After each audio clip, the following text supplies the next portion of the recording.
Olá, eu sou a Cristina Grêmio, colunista da Gazeta do Povo, e nesse vídeo converso com o delegado Luciano Augusto, da Divisão de Investigação e Combate ao Crime Organizado no Rio Grande do Norte. Há quase 10 dias, o Brasil inteiro acompanha os episódios de terrorismo no Rio Grande do Norte, onde facções criminosas, através de seus vários braços ali na criminalidade, queimam comércio, ônibus escolar, atacam pessoas, assaltam, ameaçam a população e, obviamente, são combatidas pela polícia. Nesse momento, a situação está mais sob controle, segundo o delegado com quem eu conversei, mas há várias informações que vão sendo colhidas e que são interessantes para nós acompanharmos e entendermos como a situação chegou a esse ponto lá no Rio Grande do Norte e se isso tem ligação com outros estados do país.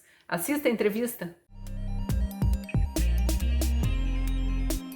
Eu estou aqui então com o delegado Luciano Augusto, que é da Divisão de Inteligência e Combate ao Crime, Divisão de Investigação, desculpe, e Combate ao Crime Organizado do Rio Grande do Norte, a DEICOR. Delegado adjunto, né? O diretor adjunto, me corrija se eu estiver apresentando de forma errada. Muito obrigada, viu, por abrir um espaço na agenda. Sei que está muito confusa, muito tumultuada, muito apertada a agenda aí por conta dos vários incidentes envolvendo o crime organizado no Estado, e eu queria já começar com uma explicação sua de como que está nesse momento, já tem aí mais de 10 dias, né? Quase 10 dias de ataques e desafios mesmo, o crime organizado desafiando a polícia e a população, né? Isso, é. Tudo bom, Cristina? Então, a situação está um pouco mais controlada, né? Devido justamente à atuação de segurança pública que foi montado, né? Onde ocorreram centenas de prisões aí, houve alguns confrontos, né? Com os integrantes, inclusive com uma das lideranças que estava organizando esses ataques aí, em outro estado, na Paraíba. Então, diante disso tudo, né? Já estamos aí se aproximando aí de 10 dias e se iniciou, né, esses ataques. Hoje, a situação está bem mais controlada, o policiamento, o governo federal destinou a Força Nacional de Segurança, né, para dar apoio, então está um pouco bem mais controlado hoje em dia. E quando a gente ouve essas notícias, especialmente estando longe da realidade, dá a impressão que foi realmente tudo muito planejado, porque foram ações coordenadas em municípios diferentes, de tamanhos diferentes, né? Teve caso de ônibus escolar incendiado em pátio de prefeitura, comércio atingido, assaltos, enfim. Parece que a ideia é espalhar mesmo um clima de terror, na população. Vocês, pelas investigações, conseguem identificar como algo planejado, coordenado, saiu de dentro dos presídios a ordem, como se fala, ou foi a criminalidade que está solta que agiu para mostrar força? Essa ordem ela veio justamente das lideranças, né, que aqui no Rio Grande do Norte tem 90% aí do território, né, infelizmente tem que falar que faccionados, né? Dominam 90% do território. Dominam o que eu falo para eles, né? Que para o Estado eles não dominam nada. Eles atuam, na verdade, em 90% do nosso Estado aqui. Essas ordens estão vindo diretamente dessas lideranças que fundaram e são os principais conselheiros aí dessa facção, né? A hierarquia deles tem esses cargos, essas nomenclaturas. A gente já sabe quem são os conselheiros, esses fundadores, esses principais integrantes aí que estão na cúpula de cima. Eles deram essa ordem já há cerca de 20 dias atrás aí, 30 dias atrás mais ou menos. A gente recebeu um informe, né, de que isso iria acontecer. A gente começou a tratar essa informação de forma responsável, de investigar, né, os dados que vinham chegando para a gente. Mas infelizmente você sabe que não, a polícia ela não está onipresente, né? A gente não tem como evitar, pode colocar a ostensividade de todo o Brasil no Rio Grande do Norte, que a gente não vai evitar que um bandido taque fogo em um ônibus que está dentro de uma garagem de uma prefeitura do interior, né? Então, assim, humanamente é impossível a gente evitar, todos sabem disso, mas a gente, tão logo tomou conhecimento, fez as investigações, identificou quem estava dando essas ordens de dentro da cadeia e quem estava aqui fora para receber essas ordens e dar seguimento a elas, né? A gente, a partir de então, começou a monitorar essas pessoas, procurar identificar, qualificar e localizar, para prendê-los. E essas pessoas que foram presas, obviamente, estavam soltas. Alguma já tinha passagem pela polícia? Eram bandidos que tinham fugido ou estavam em progressão de regime? Todos eles, a liderança que estava em liberdade, né? Inclusive foi a gente, fomos prendê-lo na Paraíba, em João Pessoa. Ele entrou em confronto com a nossa equipe e veio a óbito, né, no hospital. Ele estava, era um dos 8 que a gente identificou, estava em liberdade, dando as ordens, né, organizando o aparato, né, logístico, questão financeira, recrutamento de menores, né, daquele grupo que vai para a rua para fazer algazarra, né? Então logo foi identificado, já, na verdade já está todos eles identificados e a investigação está em sigilo. E os outros 7, vocês tinham identificado 8, um estava solto, faleceu em confronto, após o confronto com a polícia, já no hospital. Os outros 7, E imagino que estejam em presídios, não no mesmo presídio, né? não, esses 7 são os que estavam em liberdade, entendeu? Todos em liberdade. É, os 8 estavam em liberdade, foragidos. O próprio José Wilson, né, vulgo argentino, ele é daqui de uma comunidade chamada Mãe Luísa. Ele estava foragido, rompeu a tornozeleira eletrônica, estava há cerca de 2 meses na rua. Aí a gente entra na Então, velha polêmica das tornozeleiras eletrônicas, né? Porque a gente acaba acompanhando essas operações policiais, como imprensa mesmo, e vendo que é relativamente comum que esses líderes de tráfico, de crime organizado, de assalto, sejam já criminosos que saíram em progressão de regime, receberam uma autorização judicial para ficar em liberdade, entre aspas, vigiada. E aí eles rompem essa tornozeleira e ninguém mais consegue localizar, até que se envolvem em outro crime. isso, exatamente. Assim, é complicado. A lei prevê, né, a liberdade, a tornozeleira, o uso, a justiça, às vezes, o juiz fica de mãos atadas ali, porque é o direito que ele já conquistou. Mas a gente sabe que a liderança de uma facção, por mais que se acredite que ele não vai romper aquela tornozeleira, eles têm uma regra própria deles, que uma vez colocada a tornozeleira, se ele for líder mesmo da organização, ele tem que romper aquela tornozeleira porque ele não pode ser monitorado pelo Estado, entendeu? Ele por si só já é uma afronta para o Estado. Então, para que ele vai ficar ali sendo vigiado? Então, a gente ainda não tem é, notícias de um líder de facção que saiu para cumprir o regime semiaberto ou aberto de tornozeleira e permaneceu com ela durante todo o período, né? É, Infelizmente. tarefa para os nossos representantes lá no Congresso Nacional, porque enquanto, bem que o delegado falou, enquanto não mudar a lei, não adianta cobrar o juiz que autorizou a progressão de regime, muito menos os policiais, né, que ficam com essa sensação de enxugar gelo.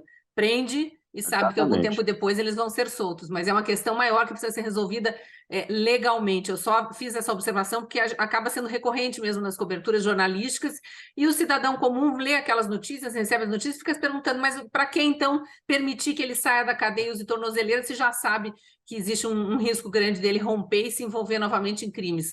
Mas voltando à questão da criminalidade no Rio Grande do Norte, agora numa resposta anterior, o senhor falou em 90 a 98% do estado do Rio Grande do Norte dominado por uma facção criminosa. A gente sabe que existem várias no Brasil, aquela maior em São Paulo, que parece que essa do Rio Grande do Norte é uma dissidência daquela, mas vocês conseguem perceber a atuação de bandidos de outros estados? O senhor citou aí o caso do líder que foi preso, acabou falecendo no hospital, mas na Paraíba. Ele era Isso, do Rio Grande do ele Norte é e tinha daqui, fugido para lá? fugiu e estava se escondendo na Paraíba com a esposa dele e com a filhinha, né? Uma casa numa periferia de João Pessoa. Mas existe ligação entre É, essas facções ou elas são inimigas pois entre é, si? aqui no Rio Grande do Norte, eu falei 90% em termos, os municípios dos interiores, né? Um ou outro, a gente ainda vê ali a atuação da facção paulista, né? Que é o denominado aí PCC. Mas Grande Natal, Natal, onde corresponde aí a mais de 1 milhão de habitantes, né? De diversas comunidades, ela é 100% dominada por a facção local, né? Ela é filiada, tem uma parceria com esse do Rio de Janeiro, né, que é o Comando Vermelho, né, identificamos também que o próprio Comando Vermelho financiou uma parcela, né, mandou determinado valor, em torno de R$ 200.000, para que os ataques acontecessem aqui também, e são rivais. Para essa facção local, ela não deixa nenhuma facção de fora atuar, né? Eles têm essa regra aqui e impõem para que todos cumpram. E Faz quando, parceria, são rivais, mas ninguém se junta a ninguém, ninguém deixa tomar o território de ninguém. e quando vocês identificam essa questão do financiamento, esse dinheiro vai para onde? Porque eu imagino que as armas já estejam em poder dessas facções, não é para compra de armas, é para pagar cachê, digamos assim, para esses bandidos que saem botando fogo em ônibus. Para que eles usam esse dinheiro? Isso, exatamente, né? Eles têm que comprar o combustível, né? No posto tem que comprar, fazer, às vezes tem que alugar o armamento para ir para a rua, tacar fogo, assaltar. Então, essa logística toda envolve gasto, né? Essas pessoas que vão para a rua, como foi apreendido e preso aqui alguns menores e maiores aqui, eles ganham lá o valorzinho lá, 30, R$ 50 aí, para que estejam fazendo essa algazarra. Então, isso demanda, né, um custo para o caixa da facção. E eles estavam sem recurso e tiveram que ter esse aporte aí da facção. Segundo chegou a informação de inteligência para a gente, né? E o que o Comando Vermelho ganharia de estar financiando uma facção, de um estado distante? Olha, aqui a gente tem diversas lideranças do próprio Comando Vermelho que são daqui, né? São potiguares, um é do interior, são batizados, inclusive no Rio de Janeiro, na facção, e vêm para cá, não trazem o nome para a localidade deles, né? Eles permanecem com a nomenclatura e sindicato do crime, mas são bandidos que devem fidelidade, né? Tem essa parceria, esse network lá com a outra criminalidade. Eles ficam Então, provavelmente devendo para outra facção. Em algum momento eles nesses vão dar um apoio momentos, para alguma operação dessa facção do Rio de Janeiro. nesses momentos eles se juntam, né? Não tem jeito. São solidários aí. Agora, doutor Luciano, Sindicato do Crime, né? O nome da facção aí do Rio Grande do Norte, Isso, tem alguma relação com a criminalidade, a organização criminosa que atua no Ceará? Porque a gente sabe que o Ceará é do lado do Rio Grande do Norte e também já passou, anos atrás, por episódios parecidos com esses que vocês estão vivendo aí no Rio Grande do Norte agora. Eu até comentava aqui com o doutor Luciano um pouquinho antes da gente começar essa entrevista, que houve uma incrível coincidência, ou não, no Ceará, várias ações criminosas aparentemente organizadas aconteceram no início do governo Bolsonaro, nos primeiros meses de governo. E aí, na época, o então ministro da Justiça, Sérgio Moro, precisou agir também com força nacional para dar um apoio para o Estado. Agora, início do governo Lula, de novo, um Estado especificamente, né, o Rio Grande do Norte, sofrendo com esse tipo de ataques. exatamente. Não, ela não tem vínculo com as facções do Ceará, não. Na verdade, os problemas eles são muito comuns por conta, como eu falei, né, do sistema carcerário, que é bem rígido, tanto aqui quanto no Rio, no No Ceará. Ceará. Eu sou do Rio de Janeiro, né?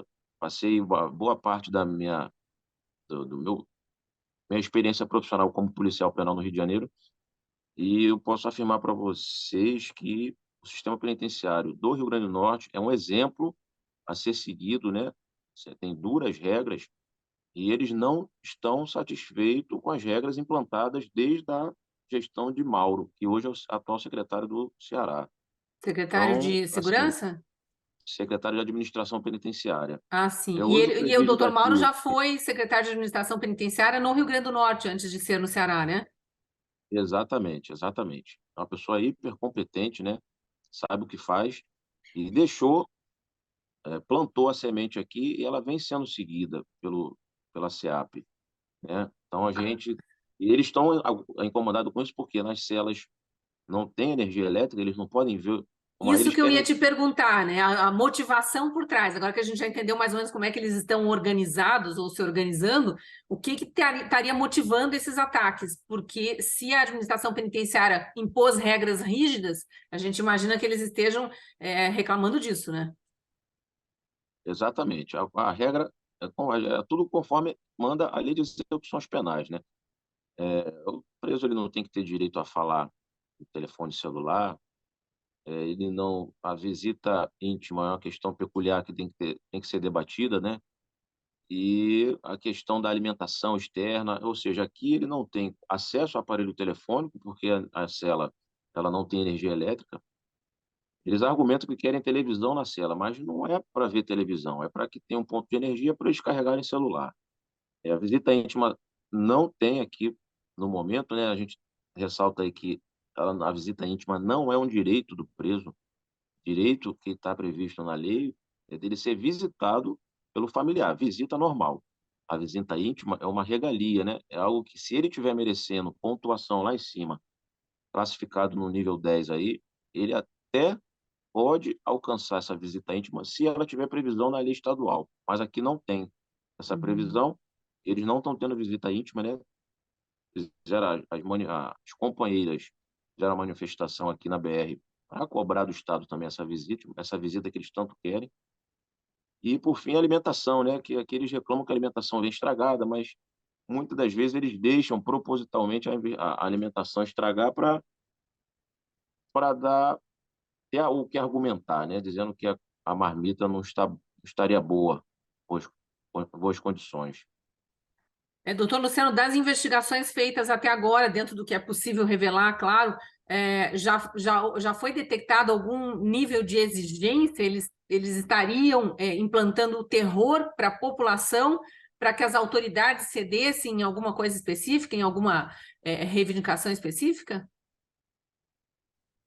Olha, Cristina, só um vídeo, né? Não sei se você teve acesso a esse vídeo de 3 criminosos aí lendo as exigências, né, que eles estavam fazendo, Aquele das né? 11, né? Que eles estão fortemente armados, que eles estão exigindo visita Que íntima, tem um de inclusive. máscara, né? Isso. Pronto. Aquilo ali é o que eles estão cobrando. O Estado até agora não cedeu nenhum item daquele dali. E eles estão automaticamente regredindo. Hoje, a gente já tem um pouco mais de paz aqui, já aquela correria do início já está um pouco mais amena, né? Está de antena ligada, mas está bem mais tranquilo. Mas o Estado não tem que retroceder, não tem que atender nada sob força, sob coação.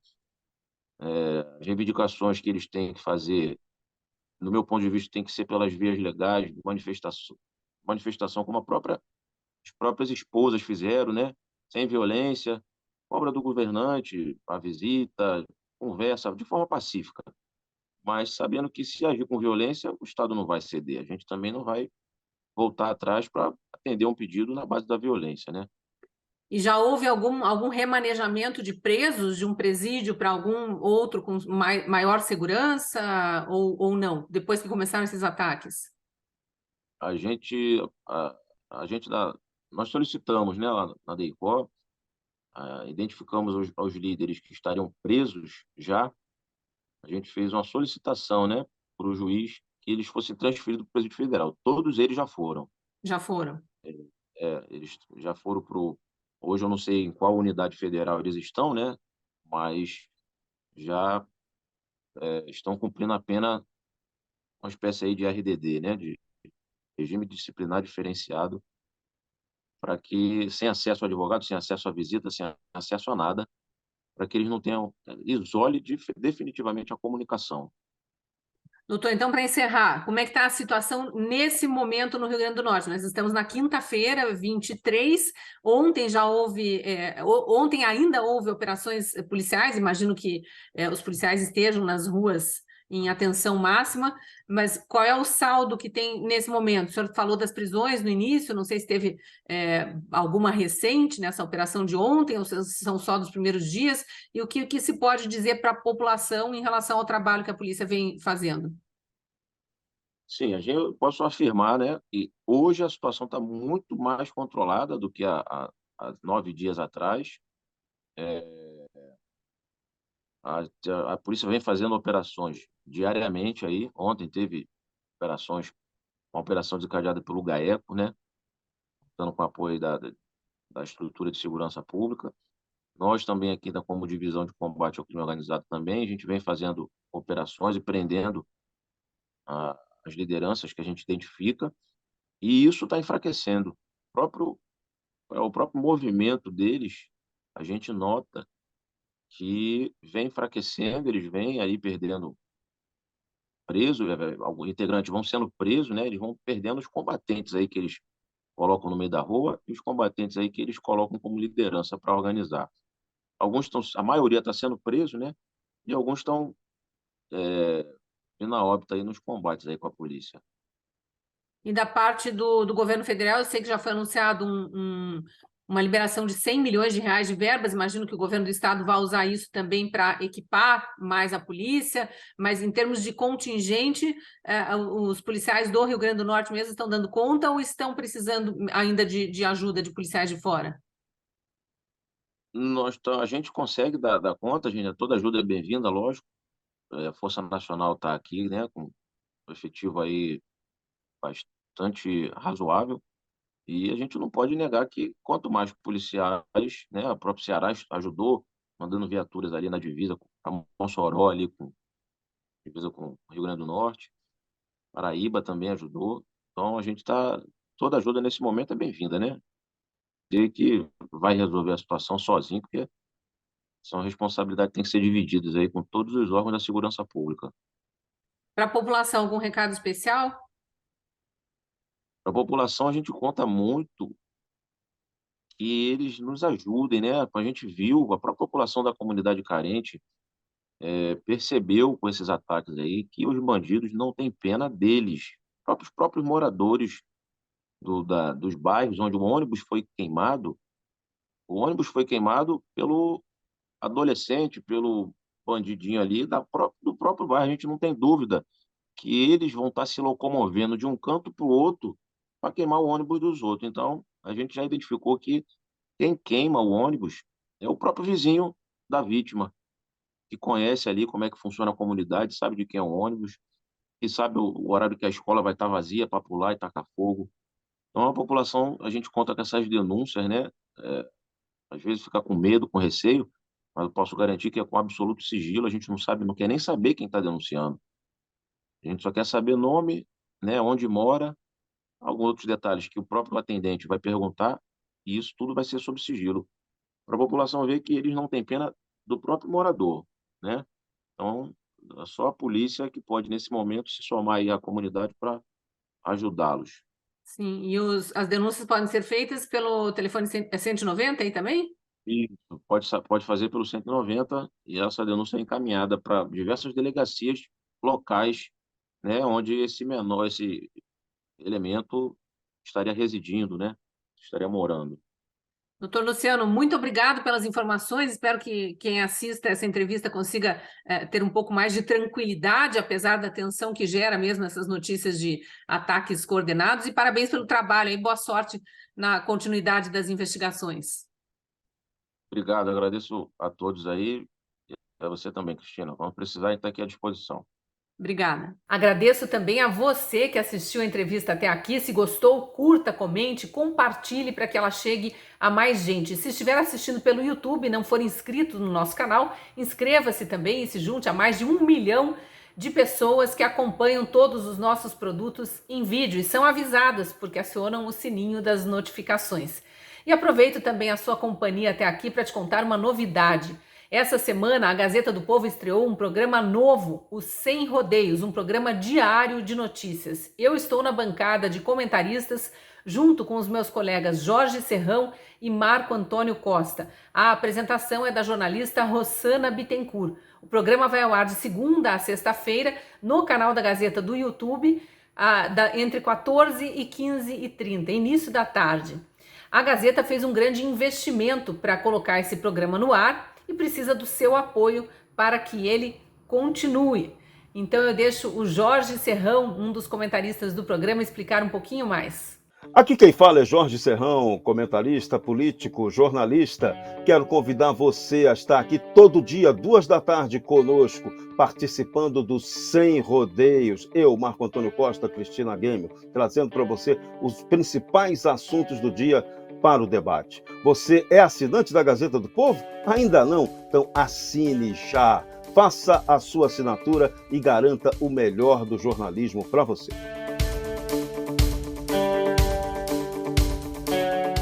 E nós temos uma meta: 5.000 novos assinantes até o fim de abril. Para ajudar, você pode entrar no site da Gazeta ou clicar no link que está na descrição do vídeo. Venha para a nossa comunidade e eu te espero lá na Gazeta.